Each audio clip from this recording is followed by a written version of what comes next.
Discuss about it a new subject computer human interactions.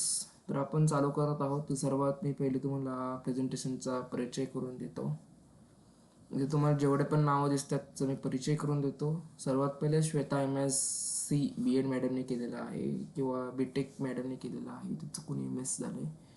Shweta MS BTech मॅडमने केलेला आहे. त्याच्यानंतर Suyash BTech स्वतः मी तुम्हाला हा विषय शिकवत आहे. त्याच्यानंतर विशाल IT सर तुम्हाला CN विषय शिकवतील. तर CN विषयचे तुम्हाला अजून व्हिडिओ पडलेले नाहीत ते. त्याच्यानंतर DY Patil of engineering Pune तुम्ही या संस्थेतून तुम्ही शिकत आहात. ओके, तर सर्वात पहिले आपण तुम्हाला मी चॅप्टरचं इंट्रोडक्शन करून देतो. चॅप्टर्स काय असतात.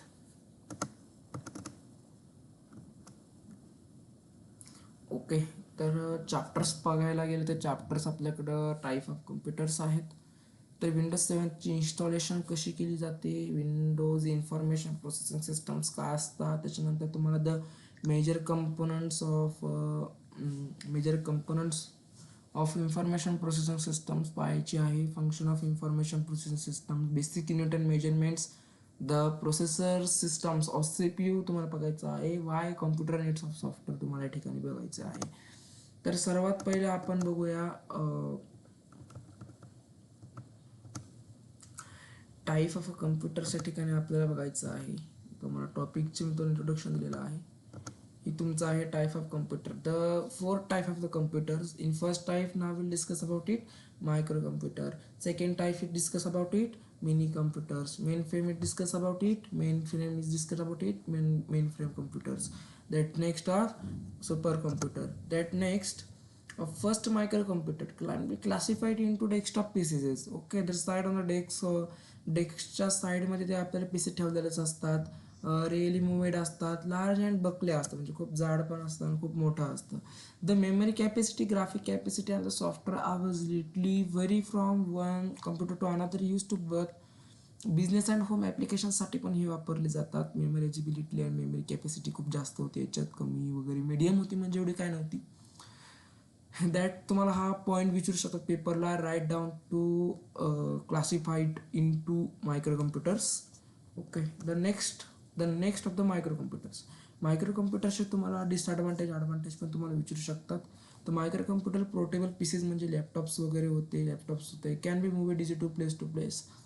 त्यांना प्लेस टू प्लेस आपल्याला चेंज करता येत होतं. Weight may be very small PCs are popular as laptop. Okay, लॅपटॉपबरोबर त्याला लॅपटॉप म्हणून म्हणायला काय अडचण नव्हती. Widely use students and scientist reporters. पत्रकार वगैरे, विद्यार्थी, आपले सायंटिस्ट वगैरे याला यूज करायचे, त्यातून आपला डेटा बाहेर काढायचे.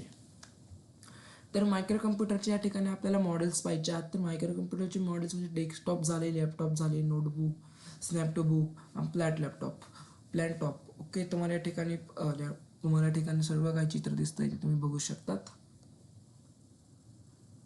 तर मायक्रो कम्प्युटरचे ॲडव्हान्टेज आणि डिसएडव्हान्टेज या ठिकाणी तुम्हाला फक्त 4 लिहायचे आहेत. तर या ठिकाणी मी सांगतोय काय तेवढंच तुम्ही नोट डाऊन करून घ्या. त्याच्यानंतर तुम्हाला पेपरमध्ये तुम्हाला खूप सोप्या पद्धतीने जाईल. Small size, low cost, low computing power, commonly use to personal applications. Okay, small size म्हणजे खूप छोट्या आकाराचं होतं, खूप कमी लो कॉस्ट होतं, त्याला काय एवढे कॉस्ट वगैरे नव्हती, पैसे वगैरे त्याला एवढं पे नव्हते करावं लागत. लो कम्प्युटिंग पॉवर्स म्हणजे खूप कमी पॉवर ते ॲब्झॉर्ब करायचं. कमॉनली यूज टू पर्सनल ॲप्लिकेशन्सवर त्याला यूज केलं जायचं. पण डिसएडव्हान्टेज म्हणायचं केलं तर लो प्रोसेसिंग स्पीड होती. लो प्रोसेसिंग स्पीड म्हणजे काय स्टुडंट्स, खूप कमी स्पीडमध्ये ते आपल्याला भेटत होतं. डेटा वगैरे एवढं फास्ट ब्राउझिंग करत नव्हतं.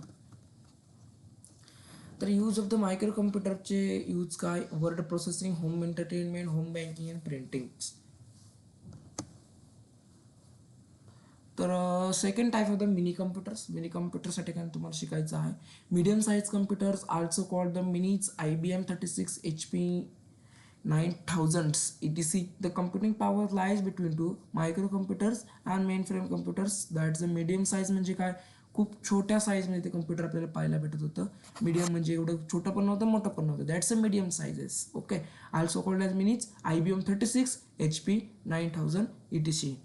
Okay, that's computing power lies between microcomputer and the mainframe computers.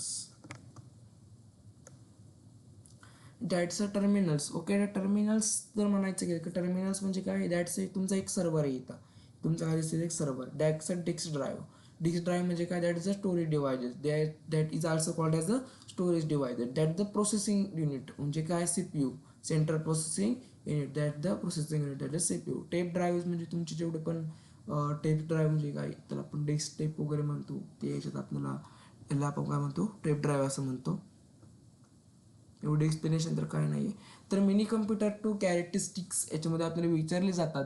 Multi users वगैरे असतील तर कॅरेक्टरिस्टिक्स आपल्याला पेपरमध्ये विचारले जातात. Write down two characteristics in the mini computers into 5 marks. Okay, तर बिगर साईज दॅन पीसीज, खूप मोठा होता. एक्सपेन्सिव्ह दॅन पीसीज, चांगला एक्सपेन्सिव्ह होता, चांगलं होतं ते.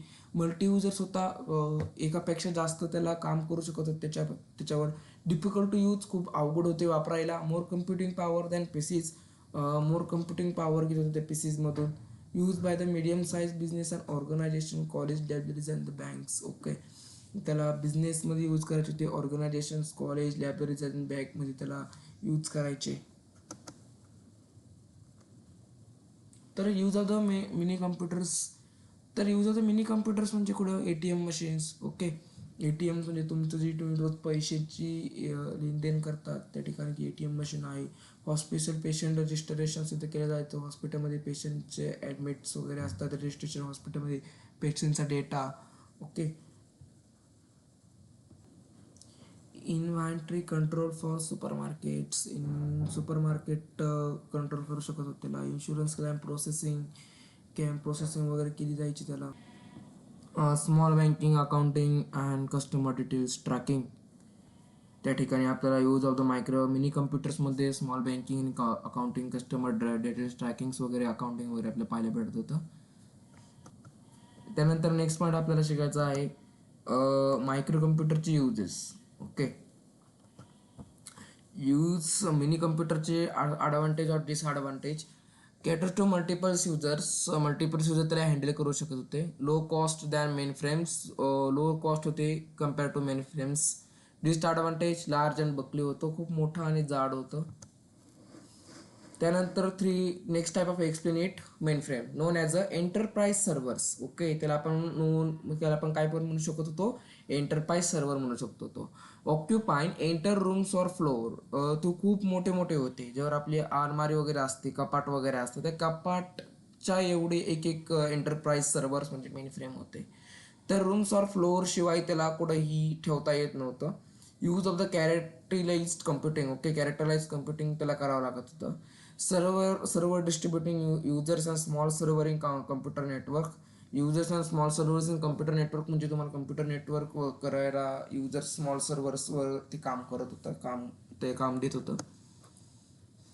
त्यानंतर मेन फ्रेम म्हणजे काय, that's a expensive servers. Okay, that's a enterprise servers, the large, fast and expensive computer होतं. लार्ज होतं, खूप मोठं होतं, फास्ट होतं आणि एक्सपेन्सिव्ह कम्प्युटर्स होतं. Cost millions of dollars cost होतं. दॅट कम्पेअर टू आपलं जे पीसेस वगैरे असतात ते खूप त्याच्या पुढे ते खूप छोटे प्राईज वगैरे आहेत, खूप लोएस्ट प्राईजचे आहे, ते खूप हायेस्ट प्राईजमध्ये आपल्याला भेटतं, $1,000,000मध्ये, $1,00,000 वगैरे. IBM 3091, ICL 3980C. ओके, ती आपण एक्झाम्पल दिलेलं आहे. Characteristics, write down to 4 characteristics. First, bigger in the size, the mini computer very expansive. Bigger होतं, खूप मोठ्या साईजचं होतं. Than mini computer very expensive. Support a few hundred users simultaneously multi users. Okay, ते फक्त support करत होतं few hundred म्हणजे 100 युजर्सपर्यंत ते सपोर्ट करत होतं. पण सायमल्टेनियसली काही कालांतरानं त्याला मल्टी युजर्स पण सपोर्ट करायला लागलं. डिफिकल्ट टू यूज, खूप अवघड होतं यूज करणं. More computing power than mini computers. Okay, खूप ॲब्झॉर्ब करत होतं, पॉवर खूप ॲब्झॉर्ब करत होतं दॅन मिनी कम्प्युटर्सपेक्षा. दॅट्स तुम्हाला बघत असेल की तुम्ही ते इनपुट अँड आउटपुट कंट्रोलर आहे, कंट्रोल सेंट्रल प्रोसेसर्स आहेत.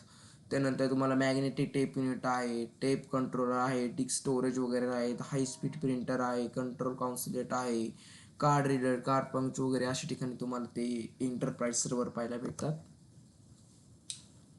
अशा पद्धतीने तुम्हाला एंटरप्राइज सर्व्हर आहेत.